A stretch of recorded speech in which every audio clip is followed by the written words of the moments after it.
بسم اللہ الرحمن الرحیم۔ جس مال کے ذوالجلال والاکرام نے ہم جیسوں کے لیے رہبر، رہنما، قائد، لیڈر، پیشوا، ہادی محمد رسول اللہ صلی اللہ علیہ وسلم کو بنا کر بھیجا، اگر اللہ کے رسول صلی اللہ علیہ وسلم کو اللہ رب العالمین نہ بھیجتے تو شاید یہ انسانیت ہم سب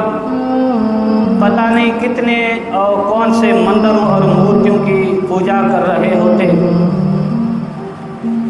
جہالت کے کیسے گڑھے کے اندر ہم گر چکے ہوتے اور اپنے دامن کو گناہوں سے کالا اور سیاہ کر چکے ہوتے۔ اللہ رب العالمین نے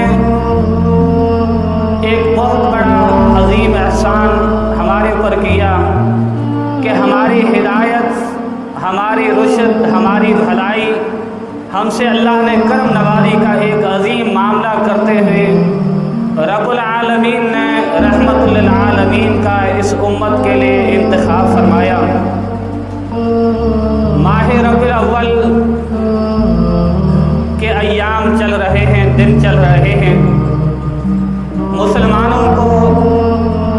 ایک بہت بڑی خوشی ہے کہ اس مہینے کے اندر ہم سب کے امام، پیشوا، رہبر، رہنما، ہادی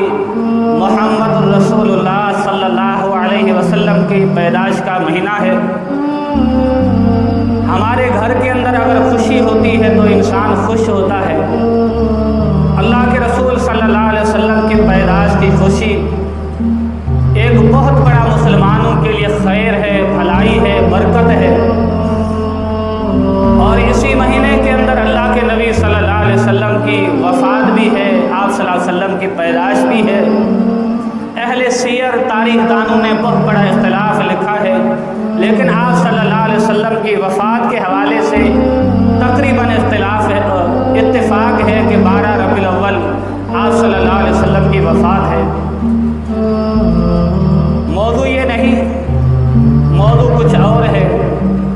اللہ کے نبی صلی اللہ علیہ وسلم کی پیدائش کے حوالے سے صحیح مسلم کے اندر ایک حدیث آتی ہے، آپ صلی اللہ علیہ وسلم پیر کے دن کا روزہ رکھا کرتے تھے۔ پوچھنے والے نے سوال کیا کہ اللہ کے رسول آپ پیر کے دن کیوں روزہ رکھتے ہیں؟ آپ نے فرمایا کہ فیہ ولدت، اس دن کے اندر میری پیدائش ہوئی ہے، اس وجہ سے میں اللہ کا شکریہ ادا کرتا ہوں اور روزہ رکھتا ہوں۔ اور اسی دن اللہ کے رسول صلی اللہ علیہ وسلم کو اللہ رب العالمین نے نبوت کے تاج سے سرفراز فرمایا۔ ریاضت دانوں نے یہ گنتی لگائی ہے، یعنی آج سے لے کر اللہ کے نبی صلی اللہ علیہ وسلم کے اس دور جب آپ کی پیدائش ہوئی تو اس دن پیر کا دن جو ہے 12 ربیع الاول نہیں پڑتا تھا،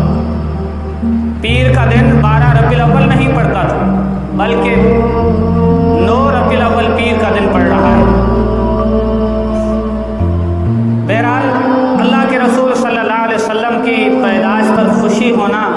یہ ایک فطری عمل ہے، لیکن یہ الگ مسئلہ ہے کہ اللہ کے نبی صلی اللہ علیہ وسلم کی پیدائش پر ہم مسلمان کیا کریں۔ اس بارے میں اللہ کے رسول نے اپنے عمل سے یہ بتلا دیا کہ میں اپنے پیدائش پر روزہ رکھتا ہوں، اور آپ سب کو معلوم ہے جس دن روزہ ہوتا ہے اس دن عید نہیں ہوتی، جس دن عید ہوتی ہے اس دن روزہ نہیں ہوتا۔ اس کا مطلب ہے اس عید کا تعلق دین اسلام سے نہیں ہے، اس عید کا تعلق دین اسلام سے نہیں ہے، کیونکہ عید والے دن روزہ نہیں ہوتا۔ اللہ کے نبی صلی اللہ علیہ وسلم نے روزہ رکھا تھا جس دن آپ کی پیدائش ہوئی، یہ صحیح مسلم کی حدیث ہے۔